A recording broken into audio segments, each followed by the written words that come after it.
To download your copy of Splunk Enterprise Security, go to splunkbase.splunk.com, look for it in the app, look for Splunk Enterprise Security, and go ahead and hit download.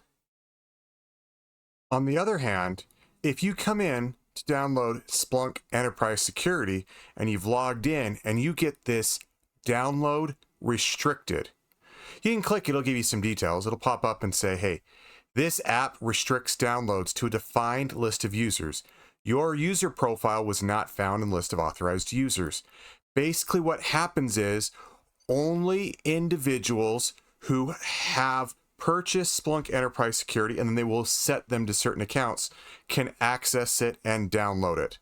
So if you are getting this download restricted, you'll either need to talk to your Splunk group at your company or whatever and make sure that they put your account to give it permissions, or you'll have to have someone else download it for you, or you're going to need to reach out to Splunk Enterprise Security and purchase this. This is not a free app. You must purchase it from Splunk, and then you'll have access to be able to download it.